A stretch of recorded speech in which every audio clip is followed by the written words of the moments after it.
Hello everyone. Today I'm going to be talking about a visual novel called Jewelry Hearts Academia, the newest release by Cabbagesoft. The full title being Jewelry Hearts Academia We Will Wing Wonder World. What does We Will Wing Wonder World mean? I have no idea, but I still kind of feel like it's accurate.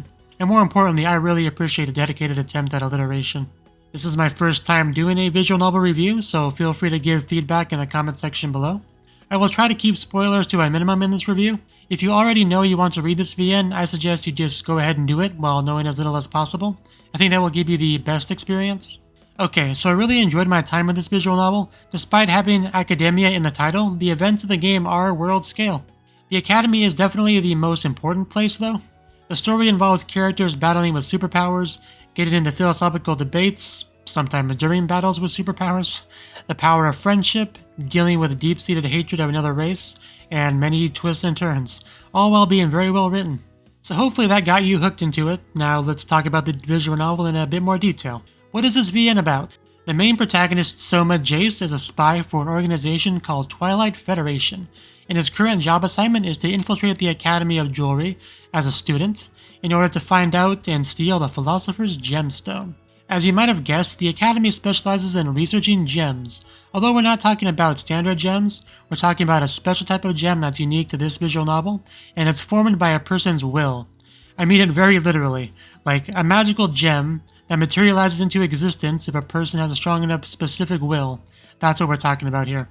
No explanation I can give here will really do the concept justice. The game explains it pretty well though. So for now, just think of it like this.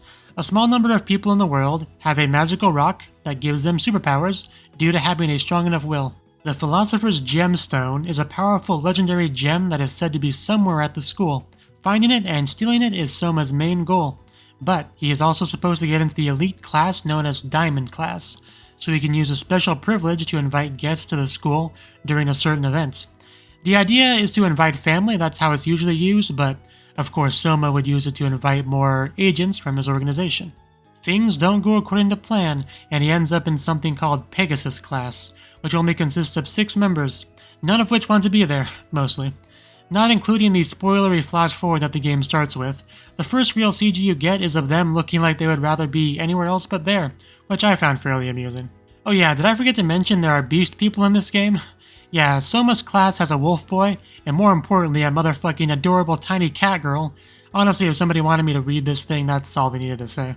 But yeah, nobody wants to be here, aside from one weirdo that wants everyone to come together and be a proper class. So they end up working hard to earn these special badges or medals or something, because if you get 3 of them, you can transfer to a different class. As far as early game plot, that is the main focus. Soma can't do his job properly without getting into the Diamond Class, so that's what he works towards at first. Man, it sure was awkward when he had to explain to his boss, who he calls Master, that he failed to get into the right class. One thing you might associate with visual novels is heroine routes. This VN does have heroine route type of stuff, but the vast majority of it is accessed from a bonus menu after unlocking it in the main story by picking the certain responses to one-on-one scenes with the heroines. No H scenes happen outside of the bonus sections, so none in the main story itself. So let's talk about the classmates. I'm not going to talk about their specific gems. I think it would be better to find out what they are as you play the game. So at this point, you already know Soma. There is also the cat girl, Maya. She is an adorable short cat girl and is very unexpressive. Kind of like a kudere with her emotionless disposition. She is extremely knowledgeable about a large variety of topics, kind of like Hanakawa Tsubasa from Bakemonogatari. There's Belka. She is very skilled with a sword and very attractive. She likes to fight and is quite good at it. Despite being such a dedicated sword fighter, she still has an elegant feel to her, and I found her pretty charming. Out of everyone in the class, I was looking forward to her H scenes the most. Next is Veo. He is a wolf-type beast person. He is definitely a loner type of character. That is by far his biggest character trait. Saying he does not play well with others would be putting it mildly. If someone picks a fight with him, he is more than willing to oblige. Also, there is Ariana, definitely the biggest force of positivity and hope in the class. Literally the only one that doesn't want to get out of the class. She wants everyone to get along and become a proper class. Very much the odd one out of the bunch in that respect. Then there is the prince, Marcus von Leonstein. Technically he is a 4th prince. He makes it no secret early on that he hates beast people. He's not happy at all about being in class with them. He and Veo butt heads a lot, as you might expect. There's another girl that I would like to mention, because although she is not a classmate, she is Soma's childhood friend, and more importantly one of the heroines. Her name is Ruby. She has a very sexy character design with her clothing and large chest. She also has a really cool superpower. She's just a really fun character, I quite liked her. She is definitely the face of this visual novel, in my opinion. Also, there's Charlotte. She's their teacher and she is awesome. I really wish she had more screen time and some H scenes. So anyway, I should probably take this chance to talk more about the Beast People. In the game they are referred to as Serion. I want to say that around 30% of the world's population are Serion. They have animal ears and a tail, and their physical abilities are much superior. That is pretty much the extent of the differences. Some countries have more of them than others, and hating them is not a problem exclusive to the prince. Discriminations towards Serion is not uncommon. In fact, it wouldn't be an exaggeration to say that dealing with discrimination and hate towards another race of people and working towards peaceful coexistence is a big theme in this visual novel. As far as plot taking place outside of the school, there is a phenomenon called Stone Eaters. A large portion of the continent has been turned to stone and it's unknown why. You'll learn more about this as the story progresses, and of course, at some point, the protagonist class gets involved with the cause of it, and that's where the real meat of the VN really begins. I would almost consider the part before that to be something of a prologue. If you weren't hooked by the VN yet, you might be after that. At the very least, you'll have a much better understanding of the type of VN that this is. Most of what I've mentioned so far can be learned by looking at the VNDB page. This is a story about a diverse class of 6 students struggle to save the world. That is technically an accurate statement, but it is a massive disservice to this visual novel to boil it down to that. Things are much more deep and complex than that makes it sound. The world of Julie Hart's Academia is a fleshed out one. You get to see a CG of the layout of the continent and various countries that inhabit it. You also learn about the history between these countries and how things got to be the way that they are now.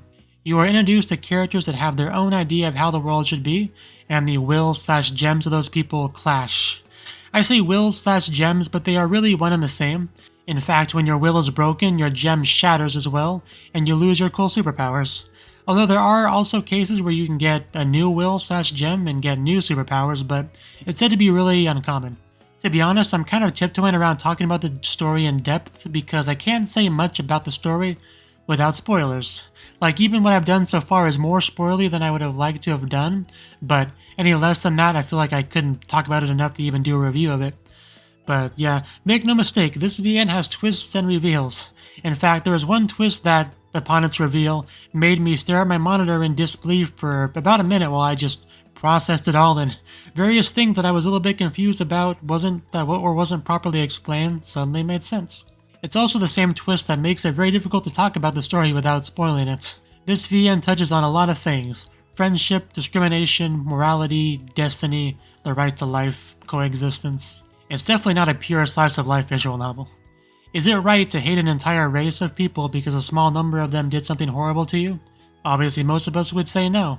If that happens to someone as a child, can you really blame someone for ending up that way when the seed of hatred is planted in them that early? Even if that person grows up to learn on an intellectual level that it's not right to do that, that doesn't mean they can just stop doing it. Especially when you enter an echo chamber environment that's constantly reassuring you that the hatred you feel is right. Double especially when every member of that race actually does have a characteristic that does kind of justify being afraid of them. All you can do is hope the right person reaches out to you and creates the foundation for you to take positive steps in the right direction. Okay, so that's enough of an overview of Julie Hart's Academia. Let's talk about what I liked about it and didn't like about it so we can wrap things up. So, some things that I liked. The story was interesting and very captivating. The writing was very high quality. Some of the best I've seen in a visual novel for quite a while. Pretty much all the characters that matter are fleshed out with backstories and motivations for their actions. Some pretty good music. Cool fight scenes with fancy attack names with furigana above the text letting you know how to pronounce it. Some great twists and reveals, especially the big one. Very solid cast of characters and good development for many of them. And to keep things balanced, here are some things that I didn't like. Because of the length of the visual novel, some music tracks ended up being used many times. Too many times. Not enough CGs. Many combat CGs were reused several times. Some stuff that I thought should have a CG didn't have one. There were some pacing issues, which honestly is a problem for many visual novels, so I don't hold it against it too much, but felt like I would mention it. and I don't think it quite stuck the landing with the ending. A better ending could have elevated it to a Kamige, but as it stands, I consider it a very solid 9 out of 10. And that's about all I have to say about it. I really enjoyed the experience of reading Julie Hart's Academia, and it really left an impression on me. I hope more people check it out because it's definitely worth the read. Thank you for watching, and please click the like button if you enjoyed the video and subscribe if you want to see more. And of course, please leave a comment letting me know any thoughts you have about this visual novel or this video. See you next time.